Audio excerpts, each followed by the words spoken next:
All right, we are continuing with our series of the deep dive of the Moscow Police Department reports that were dumped, about 317 documents, I believe. I've been going through them in packages of 50 as they were delivered on the website by the Moscow Police Department. And as I'm going through them, I'm going through them in the order of their sequential number in the document dump. And therefore, things are out of order a little bit, like I've told you before. So when I'm reading through this, keep in mind that it may be jumping around in time a little bit. Also, this is, let me remind you, a deep dive, if you will, into and a raw look at the files. In other words, I haven't gone through and vetted and proven and crossed my T's and dotted my I's and all that shit to prove every single redacted name is the person I think it is and who it refers to. And at times you go a little blind. When there's so many different names that are redacted and addresses that are redacted, you have to either guess, and sometimes you just plain you get blind to it. You see three redacted names in a row and you think it's just a hodgepodge, and you go on and you don't realize that, oh, those three names might have been, for example, the triplets of the Chapin family. And if I had been thinking a little bit more clearly, I would be like, oh yes, okay, that these three names in a row are, Hunter, Maisie, and Ethan, or whatever, are so yes, Ethan, Hunter, and Maisie. So the point being is that there are times, and hopefully I'll catch that, by the way, because that's coming up in today's thing. There are times when I should have caught it, and I might not. There are times when there's just so many things I don't even attempt to catch it. So keep in mind when you're being critical of this analysis and mistakes that I make, that there is a lot here. This is 317 documents. Again, I can't believe some of the people who have had time to go through all of these documents already and given all their opinions, and I thought I was being thorough.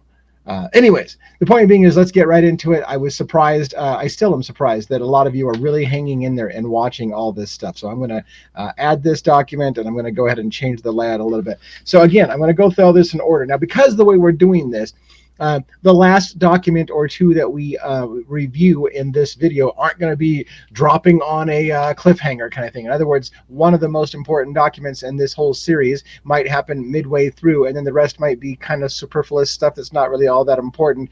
However, these are only the points that I thought were worth talking about. I don't have all of the documents in the 50 document dump. I'm highlighting very specific ones. A lot of them, most of them I have a comment on, but again, keep in mind as we go through this, the sweet spot of this whole video might be somewhere in the middle, as opposed to right at the end or right at the beginning. It should be at the beginning, right? If you're doing good writing, you want to put the most important shit at the beginning, because people tend to check out. Anyways, let's go.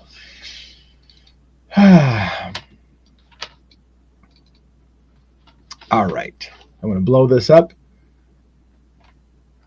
So this is Danny Vargas on January 10th to 2023. This is well after, of course, written well after Bryan Kohberger, and it's about an event on December 30th, which again is after Bryan Kohberger has been arrested in Pennsylvania, identified around the 19th as the tip that the FBI gave that Moscow PD should be looking into, and after the arrest. So this is a interview with Bryan Kohberger's neighbor.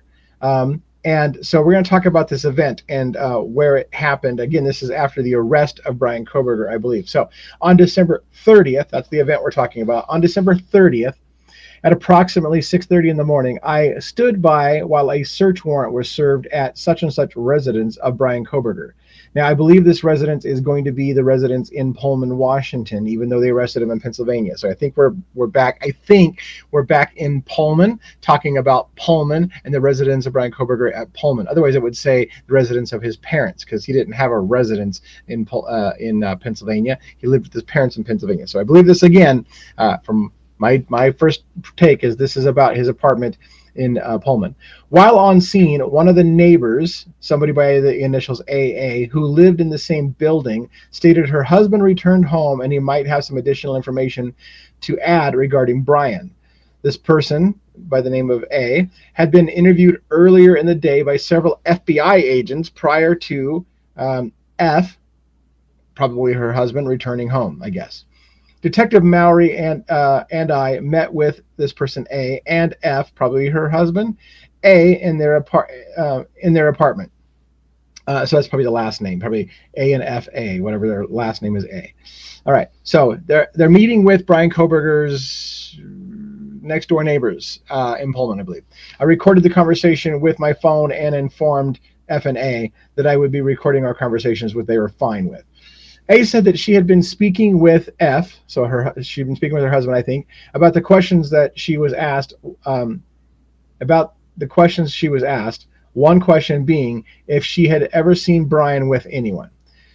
F, I think it's an F. Yeah, F. F told me they did remember a time when they returned home and said they saw Bryan sitting on the stairs leading up to his apartment next to a male.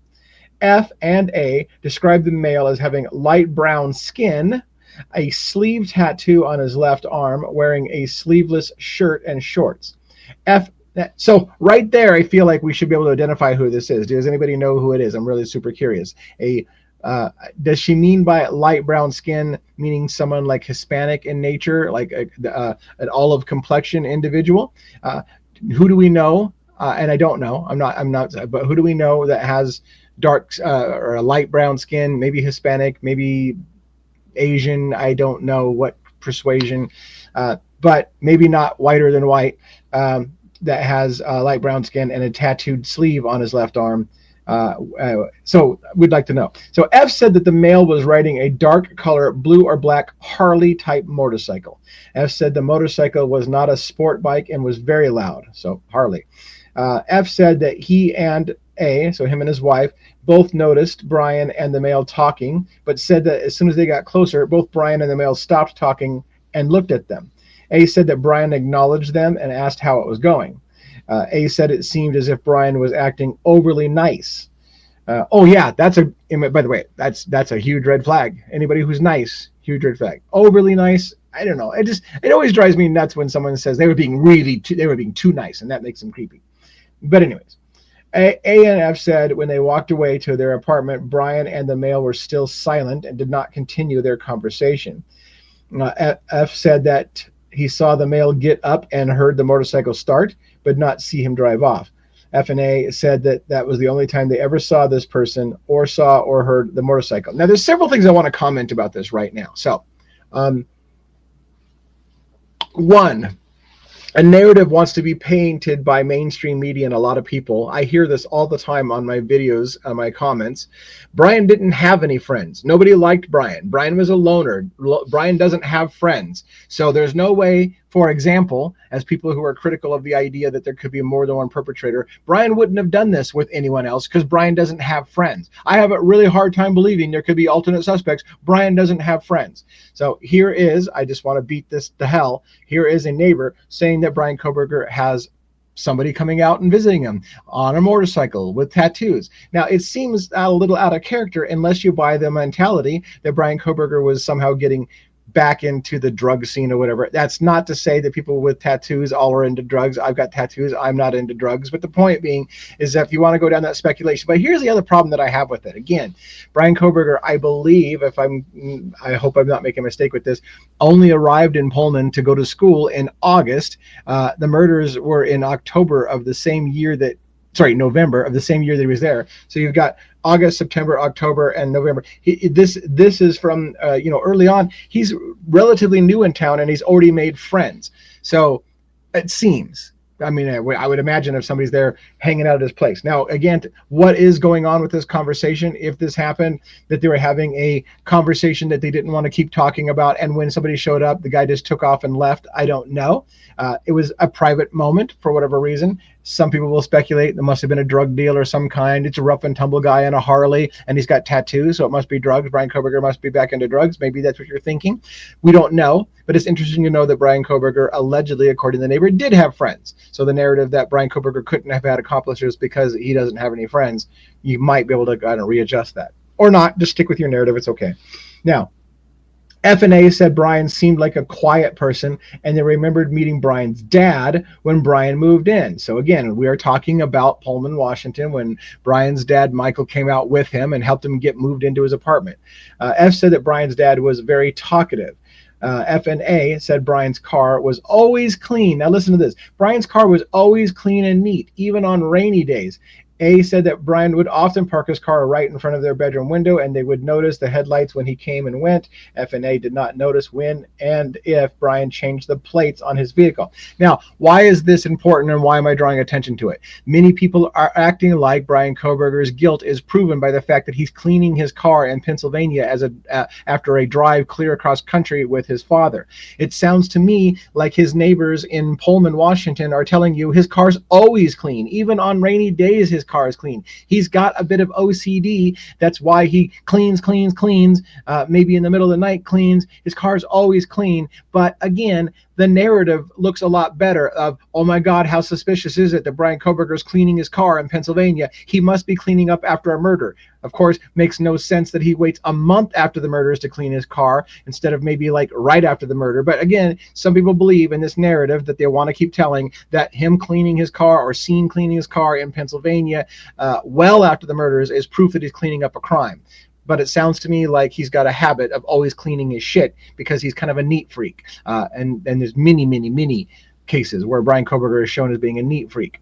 But anyways, and by the way, keeping in mind, and it's just an aside to think about, if Bryan Kohberger is a neat freak, constantly washing his hands, constantly cleaning his place, as police one time said, or maybe it was Bill Thompson said, it was meticulous how clean his place was. Now they use that to paint the narrative he's cleaned up so good that there's not a spot. It was a spotless crime scene. Or it could be Bryan Kohberger is a neat freak. He's always clean. He's always cleaning his hands. He's always cleaning his place. He's always cleaning his shower. He's cleaning. Maybe now you'll say, oh, well, then he must be on meth. That's why he's doing it. Again, whatever fucking narrative you want to tell, of course, always find the way that makes it look the guiltiest. But the point being is that Bryan Kohberger had a history of being a very clean person. So let's back that up for just 1 second and think. Would a person who's constantly obsessively clean want to be covered in blood from head to toe after killing somebody? Maybe a neat freak would be a little freaked out being covered in blood. But again, it's a good narrative to tell that we can ignore all that shit and he was cleaning up a crime scene. I'm just like, if this guy is such a neat freak that his car is constantly clean, his place is constantly clean, he's always cleaning and washing his hands, how is it likely? It could be, but it's like maybe that guy wouldn't even want to be covered in head to blood or head to toe in somebody else's blood because he's a neat freak. But that's an aside. It's okay. He's admitted to it, so we can at least say that. All right. So F looked through his phone and thought on the night of the murders that he probably went to bed around midnight. F did not remember seeing lights from Bryan's car and or knowing if Bryan was home or not. So this is important. Listen, F mentioned on another occasion seeing Bryan return home around 1 o'clock in the morning and said he was wearing dark clothing, had on a dark colored backpack, and when he said hi to him, he seemed pretty short with them. F did not remember what day this occurred, but said it was not the night of the murders. A said she worked late hours often and would also see Bryan returning home around the same time she would, around 1 or 2 in the morning. Why is this important? Again, Bryan Kohberger has a history, according to his neighbors, of being a late night kind of guy and coming home late at night, 1, 2 in the morning. That was not uncommon for Bryan. So again, was there anything out of the ordinary with him going for a drive at 2 in the morning or whatever that morning, 3 in the morning that morning? Is that something that Bryan Kohberger did a lot and his neighbors knew he came and went a lot at night? And dark clothing. Was he out committing crimes all those different nights? Every time you hear wears dark clothing, you think something was nefarious going on. So was he out committing crimes those nights? I don't know. Again, this is narrative shaping. People look for things like, oh, he wore dark clothes, he must have been committing a crime. It sounds to me like he's got a habit of doing those things. And I'm just playing devil's advocates, right? That's my job. My role here is to play devil's advocates. So I'm going a little long. We need to speed this up. All right. So that's good for that document. I didn't mean to spend that long on the document, but hey, it is what it is. I'm giving my initial thoughts, and a lot of thoughts came out of that one. All right. Brett Payne from January 10th. This is that report about an event on November 23rd. Now, there's always significant time in these things between the report being written up and written up and when the event actually happened. So there's probably notes that are being kept around. They come back later and they write up the report. That's kind of how I imagine that happened. But anyways, on November 23rd, this would be well after the murders, 9-10 days after the murders, whatever. It happened on the 13th. So this is the 23rd. So 10 days after the murder, before Bryan Kohberger has been identified, for keeping that in reference. On November 23rd at approximately 8:39 MM came to the Moscow Police Department to be interviewed. Now, I believe this is going to be Molly McMichaels. We're talking about Molly McMichaels. This is the DoorDash driver who delivered food that night. That's what I believe. And this is this is going to take a while to get through because this is an enormous one to unpack. All right. Molly McMichaels, I'm just going to call it right now, came to the police department to be interviewed about her presence in the area of 1122 King Road during the early morning hours of November 13th. This is the day of the murders, right? She came there to the house at the time of the murders.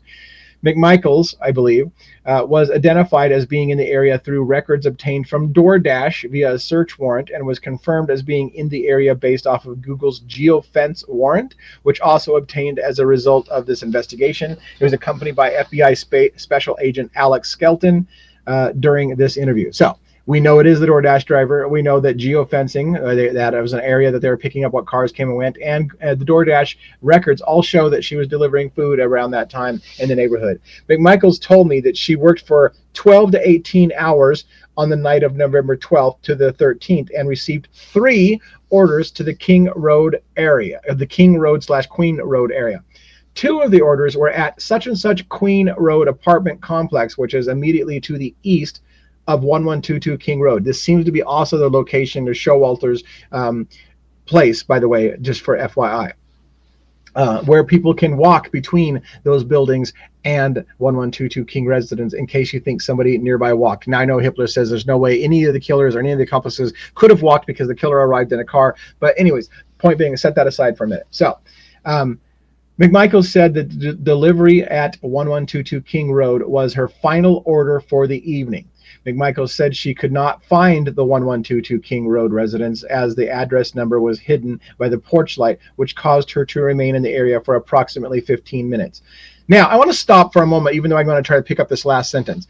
The car that circles around the house, and they keep showing it circling around the house and circling around the house, just as an FYI, what if there was another driver in the area looking for a residence? Molly McMichaels could not find the 1122 King Road residence.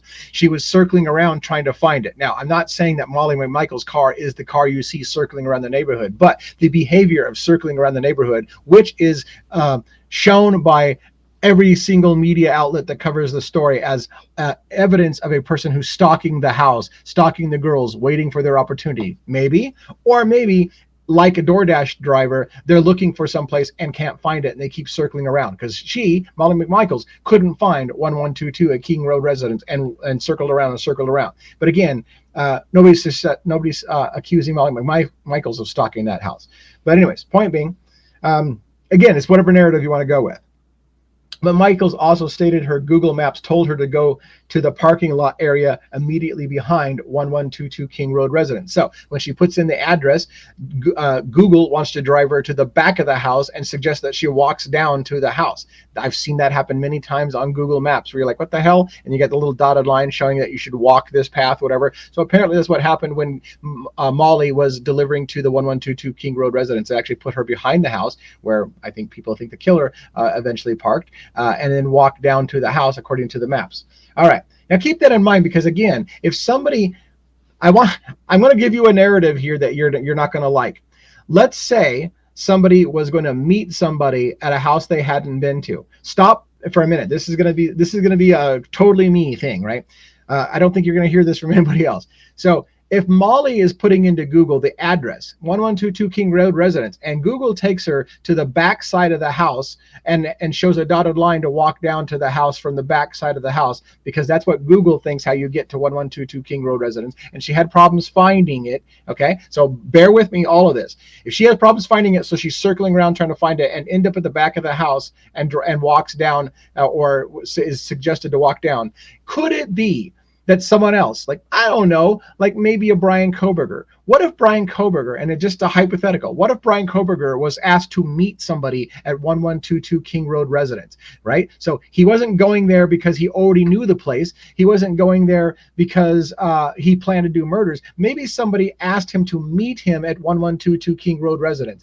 If that's the case, follow the logic. Would not Bryan Kohberger be in the fucking same position as Molly, circling around, trying to find the house because it's not clear from Google Maps, just like Molly is saying? parking? And would he not end up at the back of the house, just like Molly says, because he's not sure where the address is? And wouldn't that thing say, park at the back of the house and walk down to the back of the house kind of thing? Okay, so just bear with me for a moment. Entertain this idea. Bryan Kohberger could have been asked to arrive at that house location for some reason, and following the directions, Bryan Kohberger as well would have been circling around, not stalking the house, not waiting for an opportunity, but trying to find the fucking residence, because Google doesn't know how to drive directly there, per Molly McMichaels. That's something I don't think I've heard anybody say, and it just came to me in a flash when I was reading this. What if Bryan Kohberger just was meeting somebody at that residence? That would indicate a lot of that circling the car behavior and ending up behind the house, because that's what Molly McMichaels did. And now Molly's going to say that she ends up parking next to Bryan Kohberger behind the house because maybe both of them had the address. Maybe both of them were told to come to 1122 King Road residence for different reasons. Same reason? I don't know. Put it on the back of your mind. All right. McMichael stated that she initially parked in the front of the 1122 King Road residence and could see a female in the top left window, the third-story bedroom. This is important. McMichael said she saw the same female a couple more times in the same window, and she would duck down when McMichaels looked at her. Now, that's fucking weird. That is weird with a capital W. No, that's weird with an all caps weird. Why the fuck does Molly McMichaels say she sees somebody inside the house on the third floor, the third-story bathroom? So this is near Maddie's room. And the female seems to duck down whenever she would look at her. That's the shit right there that bugs me. First of all, you have to believe then that the person in the bathroom is looking out and seeing Molly, because that's what she says. She says when she would duck down when Maddie looked at her. So it seems like the two of them see each other. This person inside the house, according to McMichaels, Molly, inside the house notices Molly's there and looking at her, and she ducks down and doesn't want to be seen.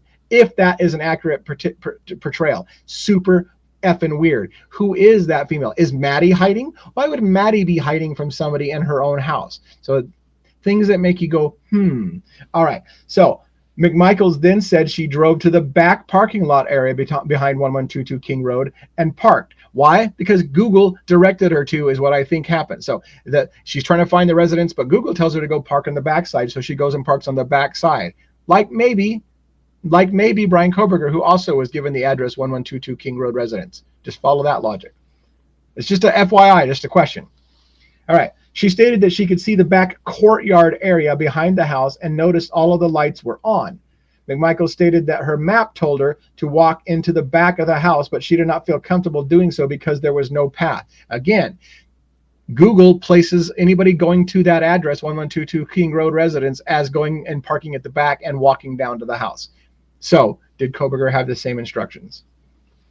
McMichael said she started to walk down the road, which runs north-south immediately to the east of the residence. McMichael stated a tan sedan drove next to her while she was walking. So what's the logic here? Molly McMichaels, who's delivering DoorDash, right?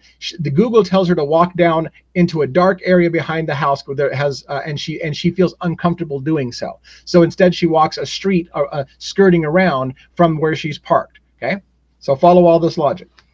McMichael said there was one male driver. So now she sees, by the way, a tan sedan next to her while she's walking. A tan sedan next to her while she's walking. McMichael said there was one male driver and noticed that he did not look at me. Okay, so there's somebody parked. Fucking listen to this and think it out a little bit, right? Put on. I know that many of you believe, because Bryan Kohberger has admitted guilt, that we're done looking at alternative suspects and we're done looking at accomplices. But let's think about this. How many people were given the address to show up at this address? Did they show up in multiple cars? You will find in this set of police documents that we're talking today, multiple cars were arriving at this area at the time, and it was unusual for multiple cars to arrive at this area at this time. Multiple people are seen on camera walking to the King Road residence about the same time the murders happened. Activity is happening around this house from multiple people in a dark SUV, in a tan car, Molly McMichaels in her silver car, along with a white car. So lots of cars are coming into the area at this time in the morning, which is unusual, you will find from another person's report. And how many people were given an address and had Google take them to the back of the house, suggesting to walk down to the house? All right. So McMichael said there was one male driver. He noticed he did not look at me. She said he looked completely zoned. Oh, it must be Bryan Kohberger. Fuck no. Let's watch. All right. And just drove by her. McMichaels later stated the driver was white. Oh, it's got to be Kohberger. Fuck no, because he's blonde. Is with blonde or red spiky hair. Well, Kohberger does not have blonde or red spiky hair. Spiky hair? No. Blonde or red? No. So she sees a driver in a tan car. Does he own a tan car? No. White. Okay. So wrong color car, blonde, spiky hair, but it's a driver going by that's zoned in and not seeing her, which would be, we would love that narrative if we can put it on Kohberger. He's in the zone. He's ready to kill somebody. But the problem is wrong car, wrong look, right time. Okay. So McMichaels also noticed the dome light in the car was on when it went by, and later told me the male was wearing a light-colored shirt. Now stop for a moment. An individual's got the dome light on, so are they looking at a map? Are they looking for an address? Are they looking for a location? Are they trying to drive around like everybody? Is there multiple cars coming into this area at the same time with an address to arrive at? It's a question. It's a question. McMichael stated that she walked back up to her car and drove back to the front. So she's trying to find the residents to deliver food. It wants her to walk through a dark area she doesn't want to go, so she goes and skates or skirts around on the street, and then she decides to go back to her car and drive the car around again to the front. All right. At which point she saw the address number. So before she didn't see the address number. Now she sees the address number. Oh, here's the 1122 King Road residence I've been trying to deliver food to. Because again, it's people can't find with Google where that house is easily, which again might explain why Kohberger's car, if it is his car, is driving around in circles, not stalking the house, but trying to find the address, because Google's not good at delivering people to the house. Yes, I'm beating the fuck out of it, but I think it's important. All right. So McMichaels said she placed the order on the front door, took a picture, and then left approximately 4 o'clock in the morning. So there is your contactless delivery, where she said that she made contactless delivery. She just left the food on the front steps and took a picture of it, indicating, hey, here's your food, and here's proof that I left it on your front door. During the time, and that was at 4 o'clock in the morning. This is the time. Now, this is exactly the time that we're supposed to believe that Bryan Kohberger is also circling the area. And according to some people, I have to tell you, Bryan Kohberger saw the DoorDash driver and kind of freaked out and left and came back waiting for the DoorDash driver to leave. So is it Bryan Kohberger? Is it Bryan Kohberger? Or is it a tan car with a guy with blonde or reddish hair? Are you following the logic? Night vision cameras can just obscure a car's color. So did a tan car turn into a white car on night vision video? Is it even Bryan Kohberger's car? Is it even Bryan Kohberger who's there? Again, if you want to paint he admitted to it, so it has to be Bryan Kohberger's car. Or there's something else going on here. All right. Now, I think I need to read this now. During the time that McMichaels was in the area of the King Road residence, the white Elantra can be seen via the King Road camera driving back and forth on Malenta Drive and then enter the King Road loop at approximately 3:56 a.m. Now, again, pay attention. The camera, which happens to see multiple types of colors of cars as white, sees a white car, which they're calling the white Elantra, because they already have decided it's Bryan Kohberger. So the cameras confirm that are right around this time, a car that shows up white on camera is driving around. Can it be the same tan car with a blonde or reddish haired, spiky haired individual driving around at that same exact time? Or must it be Bryan Kohberger's white Elantra? At the point McMichaels pulled into the front parking lot before she dropped the order off, the white Elantra pulled in behind McMichaels' vehicle, a gray Subaru Forester, and then exited King Road at approximately 3:58 hours. McMichaels did not mention seeing the white Elantra behind her at any time. So again, stop and think this through. I'm even doing this on the fly right now. McMichaels is looking for an address with Google driving her to it, puts her at the back of the house. Another vehicle comes into the area at the same time and ends up right behind her at the back of the house, presumably. And again, white Elantra or just a vehicle that shows up white on thing? Could it be the tan car? Could it be the same exact person that McMichaels saw as well, who was zoned out driving by? How many people are driving around looking for the 1122 King Road residence? It's a question. I continue to question McMichaels about her time near the residence, and she told me she walked down Queen Road at one point with her flashlight out. This is when she got out of her car and she's trying to find the place, and she doesn't want to walk directly into the courtyard behind the house, as Google is suggesting she do. McMichaels can be seen doing so on the footage from King Road. So there's cameras that show somebody walking around with the flashlight, they're saying it's Molly, around the house. McMichaels also continued to tell me that the female she saw in the upstairs bedroom would duck down when Molly looked at her. So again, Molly's walking around with a flashlight outside the house, and somebody in the house is ducking down all the time. Now, let's paint this picture. Is it Maddie? Could it be Maddie? Could Maddie have seen somebody walking around her house at the early mornings of the hours with a flashlight and be scared and ducking down because she doesn't want to be seen staring at the person who's on the outside staring at your house? Like, there's a lot of narratives that explain why the person. So there's two different scenarios going here. There could be a person who's an accomplice to murder in the house who doesn't want to be identified by somebody in the street, and so is ducking down every single time someone in the street walks by because they're like, shit, I don't want to be identified as somebody who's in the house that's not supposed to be here. That's one possible scenario. Maddie could be nervous that somebody's casing the house with a flashlight around there and is ducking down, doesn't want the person outside to know she's watching them, back and forth kind of thing. I don't know, but this is a real suspicious kind of thing. All right, so she said that she would duck down whenever McMichaels looked at her. McMichaels described her as having long brown hair. McMichaels stated she could not identify the girl as one of the victims. Okay, that's the problem with the it's Maddie thing, because Maddie doesn't have brown hair. She has blonde hair, I think, right? I believe she has blonde hair. So is it just something that McMichaels is seeing wrong, or is there a brunette there? And if it's a brunette, then is it an accomplice to murder? Is somebody else in the house? Is somebody about to do something right at 4 o'clock in the morning and is in the house and doesn't want to be known as somebody who's in the house that shouldn't be, and so they're ducking down? Or could it be someone like Xana? Is it a brunette person because it's Xana? And if it's Xana, then we got questions. Why is Xana up by Maddie's bedroom, ducking down and hiding from somebody down below? The whole thing leads to questions.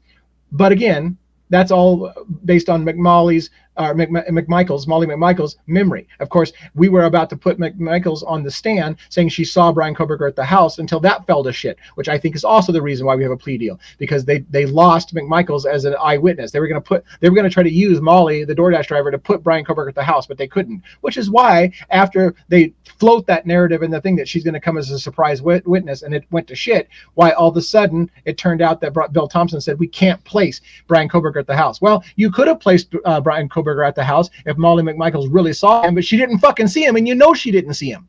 So that's why you fell out. That's part of the reason why the plea deal came, because you had an eyewitness that could place Bryan Kohberger there, and when you realized you couldn't, you had to admit, I can't place Bryan Kohberger at the house. Why can't you place him there if you got Molly McMichaels saying she saw him? Oh, maybe it's because Molly McMichaels tells people later on camera that everybody saw in America that you're good friends with her, that Bill Thompson and Molly are good friends. So calling in a favor from a friend to place your suspect at the scene of the crime would look suspicious. So maybe you can't use that shit in court. Best thing to do, don't have a court date. Just get the guy to admit guilt, and you won't have to tell the people why the person who's good friends with you is the only person that can place him at the house. I'm off on a tangent. You probably got lost. If you're really following the case, you're not lost. You're like, yeah, fucking preach it.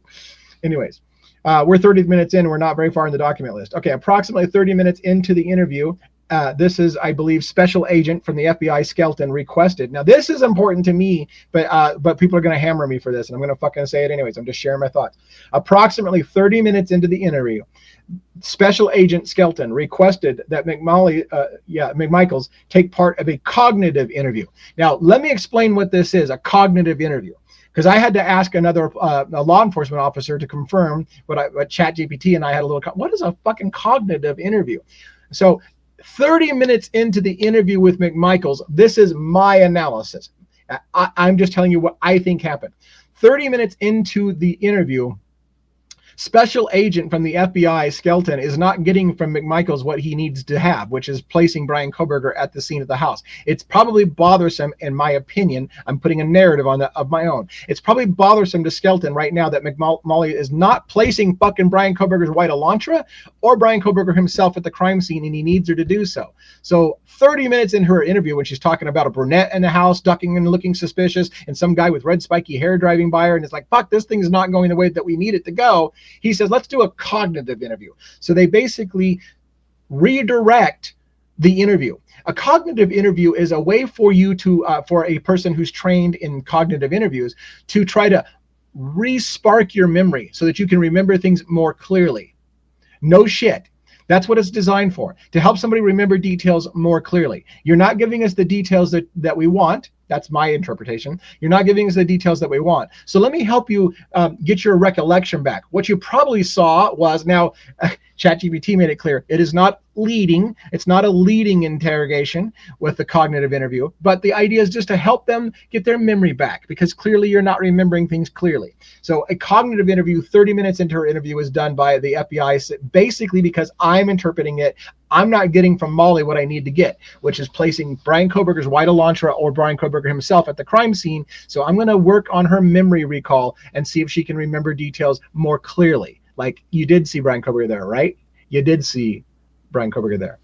McMichaels agreed, and Skelton began the cognitive interview. During this interview, McMichaels confirmed much of the information she already told us. McMichaels was able to remember that she had her dog with her during one of the walks in the area, but did not clarify much more in the way of details of that evening. So McMichaels had a dog in the car. I think she had another person in the car with her on that delivery. Just FYI, that was speculated by people who watched the police videos of McMichaels, that would go with her dog and her and a friend on drives routinely, and got pulled over by Payne before. We thanked McMichaels for her cooperation, probably a little pissed off that we didn't get, because what it basically said is, after they tried to do what I would call a redirect, a cognitive, like, hey, you're not remembering this clearly, let's help you remember it, fucking she still stuck to her story. That's what it basically said. Damn it. We need you to remember the white Elantra or Bryan Kohberger at the scene. Well, you know, I'm sticking to my story. I saw a tan car and a guy with spiky hair, maybe red, maybe blonde, drive by. What do you want me to tell you? So we'll work on her for years and get her to come in as a surprise witness at the last minute. And then when that falls to shit, we'll just say, fuck it, we'll just take a plea deal, because we can't place Bryan Kohberger at the scene. We try, as they would say over and over again, we really wanted it to be true that Bryan Kohberger was at the house. We really wanted to make a connection between Bryan Kohberger and the house, but we couldn't. But we really wanted to place him there, and we couldn't. Bill Thompson. We can't put Bryan Kohberger at the house. We can put him near the house, but we can't put him at the house. That's shit straight from his mouth. Subsequent investigations of video footage and cellular data showed the tan sedan that she saw was likely a light-colored SUV that left the area. Listen to this. Subsequent investigations of video footage and cellular data showed that the tan sedan McMichaels saw was likely a light-colored SUV that left the area. Now, there's also going to be, later on, you're going to find out, a dark SUV and a white, maybe Elantra, and a tan SUV. How many cars were around that area at the same time? And then, of course, Molly's silver car. So there's lots of cars going around this neighborhood. Now, again, what you will hear from the narrative of mainstream media is that the car that you see circling around, it's 4 a.m. There's only one car circling around. There's a whole fuck ton of cars circling around. Listen to how many cars there are. There's a tan SUV. You're going to see a dark SUV. You're going to see the white car. You're going to see her silver car, all at the same time. But you're going to be told by mainstream media that it's one car mysteriously circling around the neighborhood at that same time. How many times was a car picked up when it was different cars and not the same one? But again, it's a moot point, because Bryan Kohberger already admitted guilt. So it is him. I get it. All right. So, moreover, it does not appear that McMichaels saw the white Elantra at any point during her time in the residence. OMFG. They literally, McMichaels was seen on video at the police station It's the famous video of McMichael saying, "Yeah, I got to testify in that case of the murdered girls in Idaho." Oh, what's that? And she's like, "Yeah, I'm the DoorDash driver. I saw Bryan there. I saw Bryan there." Later, I parked right next to him. Really? You fucking parked right next to him? And yet right here, moreover, it does not appear from the interview, it does not appear McMichaels ever saw the white Elantra at any point, but she was going to fucking place Bryan Kohberger at the scene. You MFers out there who are still telling me McMichaels saw Bryan Kohberger at the house, you're full of shit, and you're not even looking at the police documents. The police documents made it clear, even after they tried to redirect Molly, you're not seeing it, you're not remembering it correctly. You saw Bryan Kohberger there. No, I didn't. Fuck. All right. 2 years later, hey, I'm going to testify against Bryan Kohberger. I saw him there that night. My ass, you saw him there that night. You're full of shit. And it would have come out if we had a trial, but we don't get to have a trial. So there you have it. I'm mad. I'm very mad. All right, we're at 39 minutes, and I'm 2 documents in. I thought for sure this was an easy peasy to do in 3 hours. It's not, because I'm doing them in 3 parts, 1 hour each, and I'm way behind schedule. All right, Detective Mowry, 1/10/2023. This is going to be about an event on December 29th. Again, this is about the time of his arrest. And so we're going to talk about that. On December 29th, Bryan Kohberger was arrested at his family's home in Albrightsville, Pennsylvania. That same day, a Pennsylvania magistrate signed a search warrant for the residence, which included Bryan Kohberger's cell phone. Bryan Kohberger's cell phone was taken into evidence as part of that search warrant. Now, that magistrate who signed, this is my FYI to you. That magistrate who signed off on the arrest of Bryan Kohberger did so with false information. They lied in the probable cause affidavit that the magistrate signed, saying, "Oh yeah, Bryan Kohberger's your guy. Clearly, you guys got enough evidence. Bryan Kohberger's your guy," based on lies like, "We observed he had no front license plate." And it later on, and that'll be repeated in a police report that they wrote up, because it was the police report that was used in essence to create the probable cause affidavit, where they say, "We observed that the vehicle had no front license plate." That later on became not true, and I will try to find it for you again if you missed it. Ann Taylor had Payne on the stand and said, "By the way, when was the first time you knew about Kohberger?" It was the 19th. Did you know? And they talk about it. The document that we're going to read, that where they say they observed his license plate had no front, or this car had no front license plate, was a living document, and that they originally did not observe that it had no front license plate. And only after they were given Bryan Kohberger's name and knew that Bryan Kohberger didn't have a front license plate, they went back and rewrote into the living document that was constantly being revised that they had observed the car with no front license plate. They flat out admitted they did revisionist history on the living document, and that it wasn't done intentionally or for deceptively. It just happened to be a little oversight. That's true. They never saw that the car had no front license plate. They wrote that in because they knew Bryan Kohberger didn't have a front license plate, and so they wrote it into the living document, which was then presented to a magistrate who said, "Fuck, you've got Bryan Kohberger, you've got his white Elantra with no front license plate. How many white Elantras can there be without a front license plate?" Yeah, I'll sign off on that warrant, only it didn't exist. And Ann Taylor had them admit that. Yet we're not going to see any of that shit on trial. That's not going to be shown to a jury because there is no trial, because Bryan Kohberger admitted guilt and obviously did it. All right, so, and that was a little bit of sarcasm about the obviously did it. I'm not obvious that he did it, although he did admit to it. And so we can't keep presuming his innocence because he did admit to it, or he pled guilty. He pled guilty. It's a little nuanced. Admitting to or confessing to something and pleading guilty could be a little seen differently in legal terms, depending on how you want to nitpick that. Anyways, so the phone data was extracted by the FBI. I don't know what SSA, special agent. Is it super special agent? Jeffrey Tanzella. I don't know what SSA is, but special agent usually what SA is. Or sexual assault, depending on which way you want to go. But SA in this context would be special agent. Anyways, subsequent to the warrant being served, on January 9th, 2023, I received a hard drive from SSA, so it's not a mistake and not a typo, Tanzella, which contains a copy of the data extracted from the phone belonging to Kohberger. The data was saved on a Seagate 2 terabyte external USB drive with serial number such and such, and is labeled it as Philadelphia RCFL evidence. All right. They began examining the data on the phone, the data dump, for any accounts linked to the phone and Kohberger with other electronic service providers, such as Facebook, Snapchat, etc. So they're looking for apps on his phone. I located the following installed applications, apps, or website history, and screenshots, usernames, and passwords on his phone. So Bryan Kohberger allegedly had on his phone Yik Yak app, LinkedIn, Reddit, Twitter, Tinder, a dating app. So you could ask, we know that Kaylee was on Twitter. You could make an argument that Bryan Kohberger found Kaylee through her Tinder account, right? A dating app. Problem with that, and multiple things. Multiple people have reported Bryan Kohberger did not have time for dating. So I'm not even sure why he had Tinder on his account, but maybe he was stalking girls. Problem with that is they had repeated multiple times throughout this case, and including at that big press conference after the sentencing of Bryan Kohberger.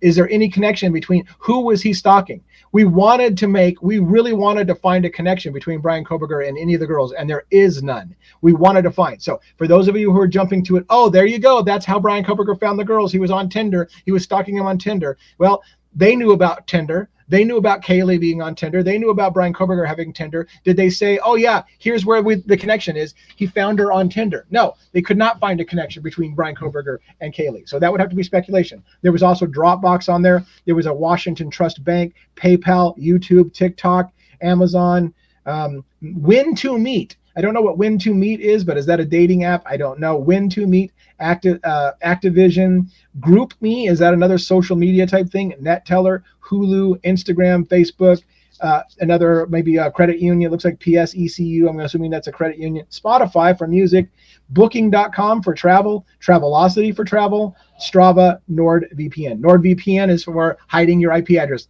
There you go. He's got to be a killer. He hides his history with a VPN. By the way, I have a VPN. I'm not a killer. By the way, I use half these things: Spotify's, Travelocity, Booking. I have apps on my phone. I have no reason. I don't even remember why the fuck I have it on my phone. I installed it at one point because I had a passing interest in something. I put it on my phone, and if you were to look through my phone, you'd be like, "Oh, he's guilty of a crime. He's got this app on his phone." I'm like, I don't even remember installing that app on my phone. But that just happens. People get shit on their phone. I'm not sure he's used any of these things. It just means they were on the phone.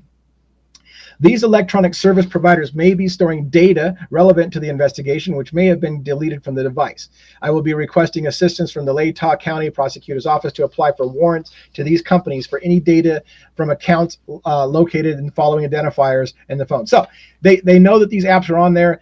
They think Bryan Kohberger could have deleted his information, for example, from Tinder. So they're going to go to these places and they're going to ask for Bryan Kohberger's data so that he couldn't have just wiped the phone. And guess what? After all of that, and after 2.5 years, we really wanted to make a connection between Bryan Kohberger and the girls, and we could not. So if you think that they did, or you think that that's how he did it, they went and found the data for these things and could not make a link to Bryan Kohberger. All right, we got about 15 minutes or so. So let's keep plugging through because we're not doing well on time. I suck at being brevity is not my strong point. I say it a lot. Brett Payne on January 10th, 2023. On November 13th, 2022. This is the date of the murders. On November 13th, 2022, at approximately 13:49, so that would be about 1:50 in the afternoon after the murders, shortly after everybody arrived on scene, I interviewed EA. I believe that's going to be Hunter Johnson and Emily, right? At Moscow Police Department's reference of quadruple homicide. I asked A, that's her last name, what her relationship to the victim was. She told me that Kernodle was her best friend, Susanna was her best friend, and the others were all close friends as well. After I collected her information, I asked her to tell me about the day of November 12th. Now, she talks about the football game and how she went to see her friends, blah, blah, blah. It's not as important, so I'm not going to hit it again because obviously I didn't highlight it. I didn't think it was all that important. But she stated that she and H, which would be Hunter, her boyfriend, woke up at about 1 o'clock in the morning and then stayed up watching TV until approximately 3 in the morning, at which point they went back to sleep. A stated that she woke up at approximately 10:30 in the morning on November 13th. So the night of the murders, they go to sleep right before the murders, 1 o'clock in the morning. They woke up at 1 o'clock in the morning, stayed up until about 3 and went to sleep. Murders supposedly happened around 4 o'clock in the morning, and they fall asleep and they stay asleep until 10:30 or so in the morning. She states that, and that would be Mortensen. Dylan Mortensen called her at approximately 11:51 in the morning that day of the murders, and said last night around 4 a.m. that she had heard a man and that she saw a man, and she and Bethany were locked in their room sleeping, and added that she wanted her friend Emily or whatever to come over and to check the house because she was too scared. So she says, this friend, she said that Mortensen heard Goncalves scream and run up the stairs. What? Dylan heard Kaylee scream. I told you she'd have to scream. Now, this is almost making it sound like Kaylee is screaming because she's afraid somebody's in the house. Is she screaming because she's already being attacked? Is she screaming because she knows that an attacker is coming her way? Whatever the case may be, fucking Dylan heard Kaylee scream. That was reported by a friend. So those of you who say, well, Dylan didn't know what happened. She didn't hear anything. She just heard somebody say, don't worry, I'm here to help you. Or maybe she heard screaming, according to her friend, who said, yeah, she told us that she heard Kaylee scream. Jesus. But that's okay. They're innocent, and we're victim shaming for questioning the story of Dylan Mortensen. This Emily also goes on to state that the man didn't do anything to Dylan Mortensen. Morton said she stayed locked in her room and heard the slide door close, and she ran into Bethany's room. Now, I want to, again, girls are being attacked upstairs and next to her room, and she doesn't report hearing all of that screaming and fighting of the victims because she doesn't know what happened. She doesn't know what happened, but she can hear somebody say something in a low voice, don't worry, I'm here to help you, or that's okay, I'm here to help you. She can hear the sliding glass door slide shut, but she can't hear anything else. Although, for the first time ever, we hear, I heard Kaylee scream. One time, maybe, and then run up the stairs. Or if you go by, and here's the narrative, things get mixed up in a crime scene. So, is it like Dateline said? Follow the logic. The killer was already upstairs killing Maddie and Kaylee. Xana went up and saw the killer in the middle of the act, according to Dateline. Maybe Xana screamed and ran down the stairs, because that's what Dateline said. Xana heard some commotion upstairs, went upstairs, caught the killer in the act, and then ran back down the stairs. So when Dylan says she heard a scream and then Kaylee run up the stairs, was it the other way around? Did Xana, was she upstairs and screamed and ran down the stairs when she saw the killer? Now, again, she claims she heard Kaylee. So does she know the voice difference between Kaylee and Xana? A lot of questions are here to unpack. We're going to finish, I think, with this document because it's about an hour. I asked her, this is the Emily providing the interview. I keep saying Emily, but I'm blanking. It's is it Hunter and Emily? God, her name, like I told you, I'm going to get things blanked up. So anyways, I asked her if she asked Mortensen why she didn't call anyone that night. So she's like, hey, so you saw a man in your house, you heard a scream. Did you ask her why she didn't call someone like 911 is what the implication is. She stated that Mortensen told her it was because she was intoxicated and didn't want to believe what was going on. Didn't want to believe what was going on. Now, this is a big thing to me, maybe small to you. What it indicates is Dylan knows something's horrible happening. Dylan hears screaming. She hears her friend screaming. She's terrified. She's seen somebody in the house that she knows is a man in a mask in the house. And she, because she's drunk and didn't want to believe. She's not sure it's happening. She knows it's happening. She knows it's happening. She knew it was happening, but she didn't want to believe it. She was like, I'm just going to check out. I don't want to believe this is actually happening. And maybe for you, that's okay. She's a scared girl. She's so scared. It's totally, I would do the same thing. I would be afraid. I wouldn't call 911. I'd be afraid. Okay, good for you. But a lot of people are saying, there's no way in hell you're not calling 911. If you're that terrified, you're calling 911. But according to Dylan, according to the friend relating Dylan's attitude, Dylan was intoxicated and didn't want to believe she was hearing what she was hearing. That's my little extra interpretation. Didn't want to believe what was going on. Mortensen also told her that the man was wearing a mask and could only see his eyes and nose. Now, before, she only saw his eyes, maybe one eyebrow, not eyes, one eye, maybe an eyebrow, maybe bushy, maybe not until after interrogation. The story changes all the time. And yes, the devil is in the details. All right, let's kind of finish this up. So this friend again states that Jay went over it. I believe that's Hunter Johnson, and they're calling him by last name Johnson. So last name Emily, I keep forgetting. God damn it. Anyways, stated that Johnson, I believe Hunter Johnson, went over to the house just before her. When she arrived, she stated she went upstairs, but was stopped by Johnson, who told her that she didn't want to see it. This is also important. When you hear the story of Hunter, I didn't know what was going on. I thought maybe she was asleep. She wouldn't wake up. I checked for a pulse. Or did you immediately know what was going on? According to documents, her face, Xana, also was cut up like Kaylee's. Not as bad, probably, but it sounds like Xana's face was also cut up on her back, so he would have seen her face cut up. But the story we hear is he goes in there, he's not quite sure what's going on, he's not sure what he saw. He had to go back and check a pulse because he doesn't know that her face has been carved up and he's seen it. But and on this version of the story, as soon as his girlfriend comes up, he's like, get out of here. You don't want to see it. What do you not want to see? An unconscious person? No, he knew the murder had happened. You don't want to see this. Get out of here. So she went back outside and officers responded. I asked her if anything seemed out of the ordinary from what she saw. She told me there was a large party at the house on Friday the 11th, and she stated the house was a mess due to the party. She also told me that she saw a knife laying on the floor at the top of the stairs when she went inside. This also is super interesting to me, and I'm going by memory, so fucking hang me if I get this wrong. I thought that the story was that Hunter went in, he saw something was wrong or amiss. He grabbed a steak knife from the kitchen because he didn't know if there was people still in the house when he saw the bodies. But then later on, you're finding out that he has to check the pulse because he's not sure people are dead. I don't know how that works out. But anyways, and then I thought I heard that Hunter was seen holding the steak knife outside the house when the police arrived. I thought I heard that. But according to this, the steak knife was laying on the floor at the top of the stairs when she went inside. Is it a different knife? Is it the same knife? Was it even a K-bar knife, or was it a steak knife? Like, I have a lot of questions. Where was the knife? Is the knife in the kitchen? Did Hunter grab it? Did Hunter drop it at the top of the stairs? Was it at the top of the stairs when Hunter grabbed it and it wasn't in the kitchen? Where the fuck is that knife?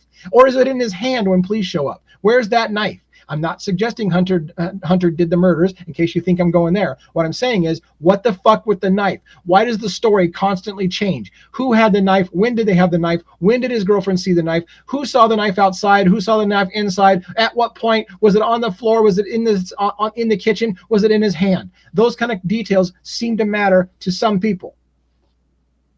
So she stated that she remained outside after she walked out of that residence until law enforcement arrived. She also stated she came to the Moscow Police Department to be interviewed. I asked her if she knew who would commit the murders, and she stated she did not know.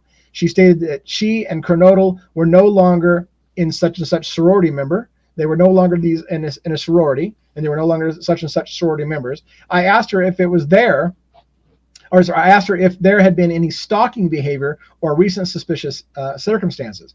She stated there had not been anything that she could remember. She also stated there was no other conflicts with other victims that she knew of. And that's the end of that one. And that's where we're going to put it to bed for now. Oh my God, I'm 4 documents into this 50-page dump. Now, I think a lot of the documents are going to go a little faster, but I'm way behind. I've been told repeatedly by you guys, don't rush it, DA. We're here for the long haul. We don't care how long it takes. We like to hear it. So I'm going to take you at your word, because this might not get done in 3 parts. I can't believe I might have to talk about this for 4 hours. Let's hope let's not have to talk about this dump for 4 hours. Thanks for listening. I hope that you really, really paid attention to that whole thing about Google directing somebody with an address to 1122 King Road residence in a manner that they can't find the house, and it puts them at the back of the house. That's super interesting to me. Is it not to you? It's interesting to me. Did Bryan Kohberger or whoever show up in that white Elantra just simply have an address and didn't even know the people in the house? They were showing up maybe to meet somebody there. That's crazy talk. There are no accomplices. One man did this in 8 minutes by himself with no links to the girls. I understand that, but it's just something to think about. Thanks for listening.